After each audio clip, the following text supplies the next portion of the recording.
musique Ilham, qui est un chanteur québécois d'origine sénégalaise. Il fut la révélation Radio-Canada 2016-2017 en musique du monde. Et pour finir, nous irons à la découverte du Gabonais Kémit, amoureux de la musique depuis petit. Il touche à tous les styles musicaux. Tout de suite, le développement. King FM, le journal de la culture. Rebonjour à vous, chers auditeurs internet de la King FM. Ravi de vous retrouver encore une fois dans votre journal de la culture à la présentation Cathy Ndiaye. De l'autre côté de la baie vitrée, Pape Daouda Gueye côté technique, Ali Ndiaye côté digital. Actualité. Je suis stérile. Kinvi explique pourquoi il n'est toujours pas papa au micro de Koweït. Ce besoin de parler de bébé, mais ne pas faire de bébé, cela cacherait-il un zizi fainéant comme à son habitude. Sébastien Coé n'y est pas allé par quatre chemins face à son invité dans son émission sur Énergie. Face à lui, c'est Kinvi qui a dû réagir à cette question taquine. Non, je suis juste stérile en vrai, a rétorqué le chanteur, provoquant un petit froid à l'antenne. Tu me poses une question et je te réponds. Invité pour parler de son dernier album Thérapie, Kinvi a donc expliqué pourquoi il n'avait pas d'enfant avec sa femme. En 2017, Closer l'avait déjà interrogé sur ce sujet. L'artiste avait alors expliqué qu'un projet d'enfant était difficile à envisager pour le couple et c'est compliqué puisqu'elle a 8 ans de plus que moi, avait-il confié.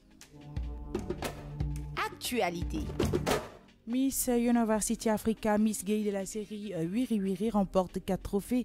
Miss Gay ne sait pas uniquement faire du cinéma. L'actrice de la série Wiri Wiri est une vraie reine des podiums. Elle est sacrée 4e nominée de Miss University Africa au Nigeria et a remporté 4 trophées. Meilleure Miss réseaux sociaux, prix du président, meilleure vidéo de présentation et meilleure vidéo sociale. Culture. Dans le cadre des activités de l'inauguration du musée des civilisations noires, Abdoulatif Coulibaly, ministre de la Culture, procédera aujourd'hui à 16h au dit musée au vernissage de l'exposition Civilisation africaine, création continue de l'humanité. L'exposition sera suivie par une pièce de théâtre de Felwine Sarr jouée par l'acteur Étienne Minungou. Le spectacle est prévu au Grand Théâtre National. Pour rappel, son Excellence Monsieur le Président de la République va procéder aujourd'hui à l'inauguration officielle du musée des civilisations noires en présence de plusieurs personnalités du monde de la culture et des arts.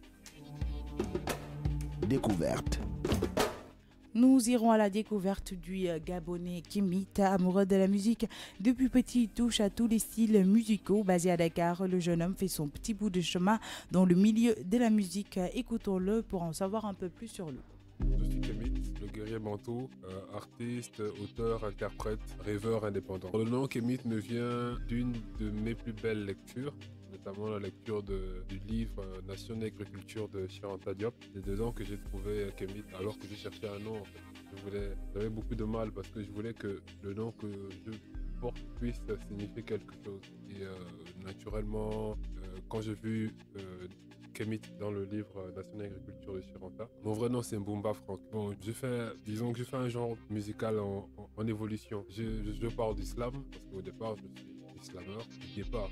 Maintenant, disons que comme j'ai pratiqué l'islam pendant un certain nombre d'années, au bout d'un moment, je crois que j'ai ressenti comme de la saturation.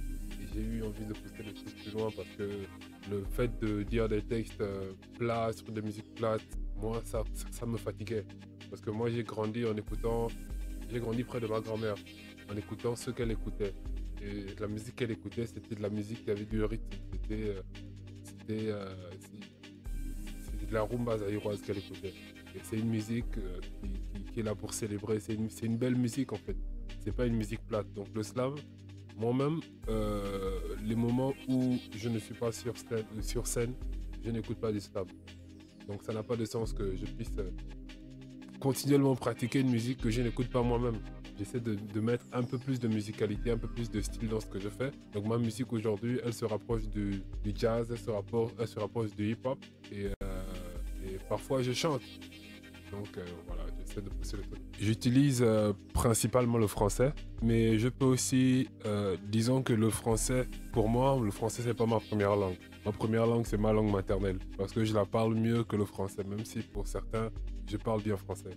Mais si je fais de la musique en français, c'est simplement parce que si je fais de la musique dans ma langue, les gens ne vont pas comprendre. Et puis comme c'est une musique à texte, donc c'est un peu compliqué.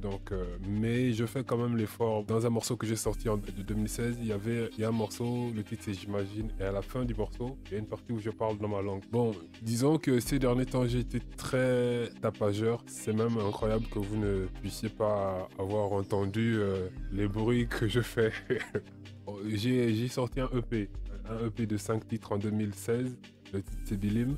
Et en 2017, j'ai sorti un morceau Indépendance avec une grosse réalisation de clip faite par Awanchi. J'ai sorti le morceau Martin Luther Queens pour la journée des droits de la femme qui a beaucoup tourné. Et là, dans quelques jours, je sors mon album.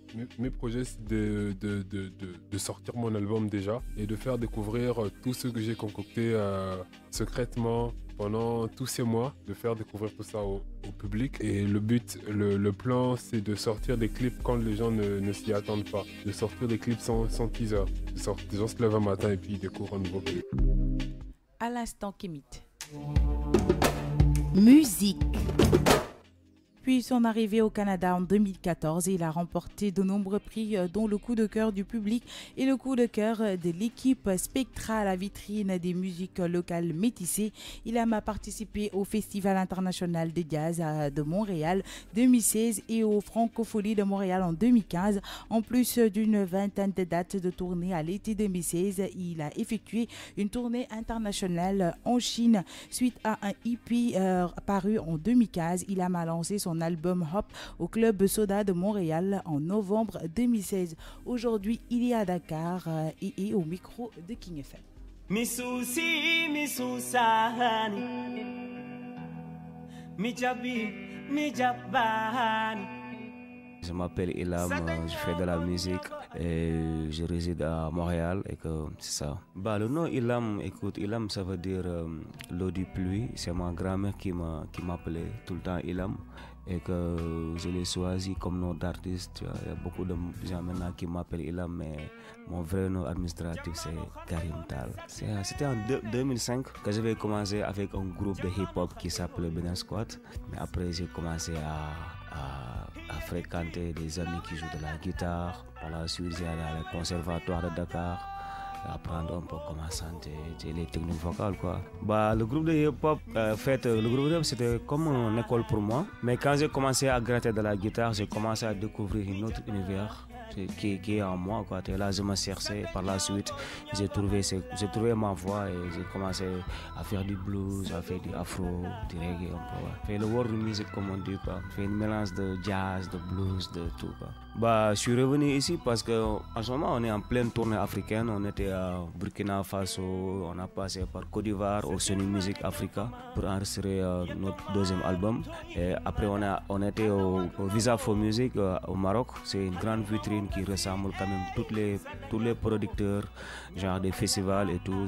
C'était une opportunité, une occasion de revenir à Dakar et que je suis venu avec le bureau du Québec pour faire un spectacle avec l'ambassade du Canada. J'ai sorti un EP, j'ai sorti un album, là je prépare mon deuxième album que je vais finir ici à Dakar avec dans un studio à la place pour faire des collaborations avec des artistes à la place. Je suis venu là ici au King FM pour faire la promotion de l'album. Fait que aussi c'est la première fois que je viens avec mon band ici à Dakar. Fait que on essaye de faire la promotion, aller faire des émissions. Là je prépare un spectacle le 8 décembre au MCI, c'est Maison de la Culture de Ouakam. J'ai d'autres shows aussi au Play Club, un peu partout à Dakar, quoi. Le projet c'est l'album en ce moment, finir l'album, rentrer à Montréal, faire des shows et revenir aussi, j'aimerais bien revenir, quoi.